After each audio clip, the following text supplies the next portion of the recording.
Welcome to Rebel Base, IGN's weekly Star Wars show. Punch it, Chewie!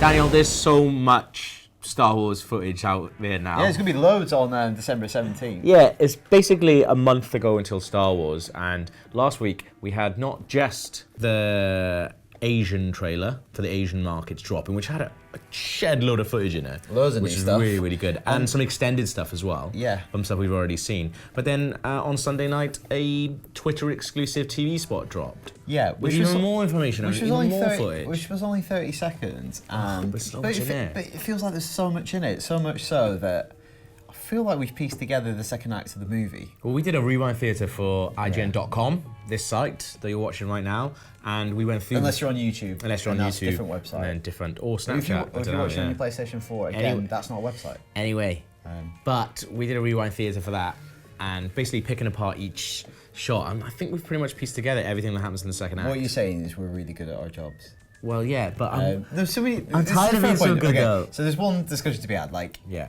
it's kind of impossible for us to go on Blackout. And I imagine if you're watching the show, you're not too sensitive about what you're finding out about Star Wars. Yeah. But is it getting to the point where that hunger and enthusiasm for new Star Wars stuff can actually impinge upon our enjoyment of the movie? Now, recently, somebody tweeted us and said, "I really hope you haven't done the Rewind Theatre because you basically predicted Jurassic World." And we kind of did from the trailer. Yeah. And we feel like we've done something similar based on that new 30-second spot. We kind of know that a group of people are going to go see Lupita Nyong'o's character in her castle. One of them is probably Rey, and in that scene she's going to find out certain things about her identity. Yeah, maybe. I think they're all going as a group together. But yeah, I mean, if it was possible, I would now be going on Blackout. We have a couple of, like Chris Tilley, our entertainment editor, has gone on Blackout, so he's not watching any more trailers or anything like that. He's gone on Blackout from Game of Thrones. He's never watched it. Yeah, doesn't want to spoil for him. And that's the best way. Alex, our editor, he's not watching any trailers either. He's not watched anything since the second trailer that was at Star Wars Celebration. That's crazy. Have you ever gone Blackout on anything? I feel like this is a relatively recent phenomenon because it's so easy to get bombarded with things. I do a lot. You have to voluntarily make that effort. I do it a lot with sometimes Marvel trailers. Okay. Like, especially I felt like Avengers Assemble. I knew everything about that going in. So I did it with the later Ant-Man ones because I was like, I don't want this spoiled for me. Because Avengers Assemble, I think I put 3/4 of that film together, and other than I was a tiny bit wrong about which order some of the scenes came in, I predicted everything. Okay. I saw everything. So I remember slightly a few years ago, before Dark Knight Rises came out. Yeah. We did a podcast, and we had one of the developers in, I think from a Fable game, maybe someone from Lionhead. Okay. And we started talking about Dark Knight Rises, and we didn't realise that one of the guys had been on Blackout. So we just started talking about the fact that Bane and Catwoman were in it. You should have seen his face. It was so sad. It was so sad. That's really sad. But so, do you think everything that we're doing now, all these, because TV spots are going to ramp up significantly in the coming weeks. That's like the end phase of any movie campaign. Yeah. Is lots of TV spots. Are we do you think it would actually affect your enjoyment of the movie, seeing more of this stuff? I don't think there's, other than the film being shit, I don't think there's anything that we can do outside of that that's gonna affect my enjoyment of the film. I don't think. Even though it would be nice to go in, like this week, I went to see a film called Spotlight without having seen a trailer or anything. I barely knew anything about it other than principal cast and the director.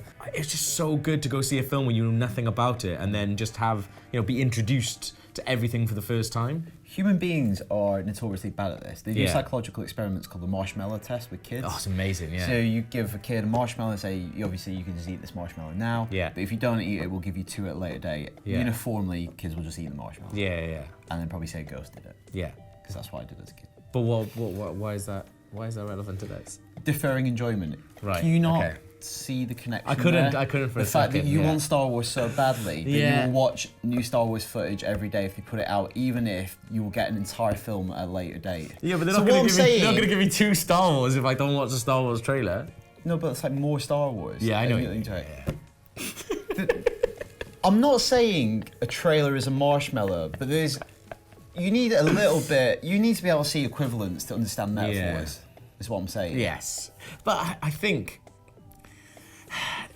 like a lot of people. It's not exactly the same. It's not exactly the same. That's what I'm saying. A lot of people, the whole enjoyment of Star Wars and the whole enjoyment of like, big worlds that have been created. Yeah. A lot of the enjoyment is they're in that world, not just for the 2 hours they go to see the film. Yeah. They're in that world constantly. So they're looking at rumors, they're looking at, concept art, like they're trying to piece things together because they want to know something. Yeah. A lot of people on the internet, they like knowing things first. Yeah. I don't give a shit. Yeah, and fair enough. That's hard to bring back to marshmallows. This is hard to remember. But yeah. the principle still holds. Yes. So me and Gav are going to continue to watch every TV spot because we kind of have to. Imagine if you're watching the show, you're not too bothered. But if you're thinking of, this is enough now, let us know, rebelbase@ign.com.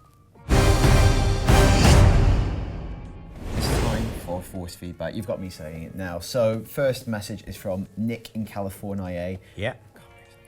Do you think the reason they're not showing Luke is because he's only in the final act of The Force Awakens? Yeah. Yeah, it is.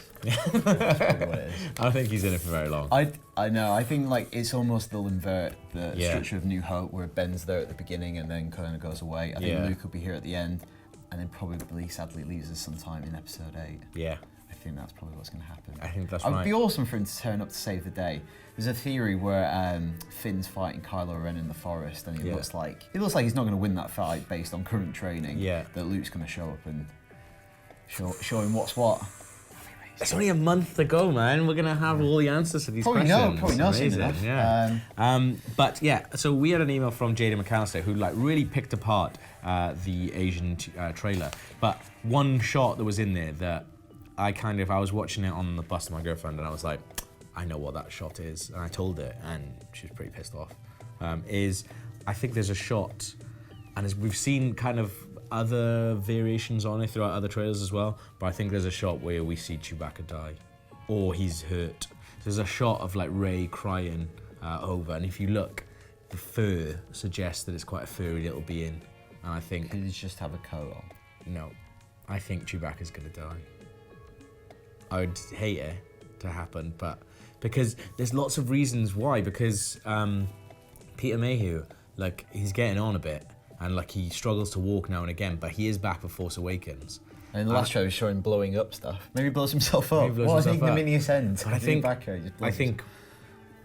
why would you bring him back? Why do you make such a big thing of bringing him back when he's obviously in quite ill health in real life? Yeah. And I think he's gonna die. That's depressing. It is depressing, yeah. But on to some nicer news. Nicer at the news. End of Force Okay, Feedback. yeah, so IGN we're going to give away on Rebel Base the limited edition Star Wars PS4 console courtesy of Star Wars Battlefront. Yes. Unfortunately, you can only enter this competition if you're based in the United States of America. What? I know. Wales, I'm sorry. How do you enter, Gav? What's the point? Wales can't enter. You get a limited edition Star Wars 4. Star Wars 4? Star Wars 4. PS4. If you go to this link that's up on the screen now, you can chuck in your details and stuff, and who knows, maybe you'll win it. It's a pretty good prize, unless you're Welsh. So in the new TV spot for Star Wars, there's this very kind of strange line where Maz Kanata says, I know your eyes. Actually, just put it in now. Yeah. I know your eyes. Hopefully someone's put that in. Yeah. So we're going to play a game of I Know Your Star Wars Eyes. Workshop that title. Okay, so number one. Oh, so I've got to guess what these eyes are. Yes, that's the basic premise. All right. What are you thinking? Jar Jar Binks.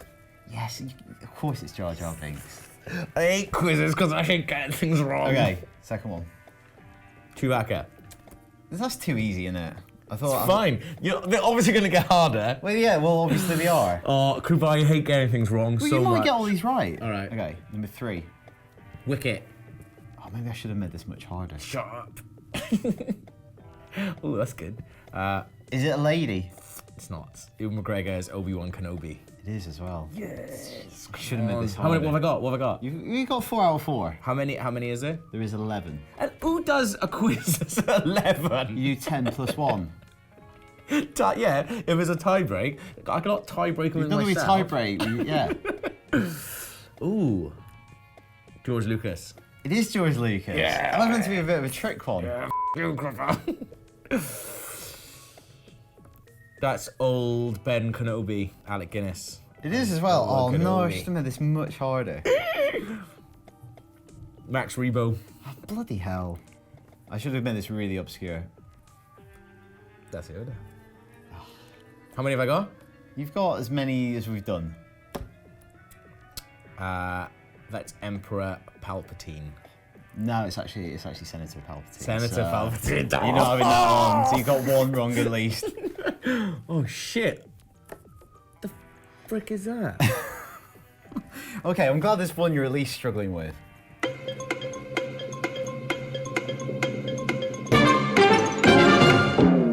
Is it a tauntaun? It is a tauntaun. Oh, bloody hell. That's the Rancor. It is the Rancor.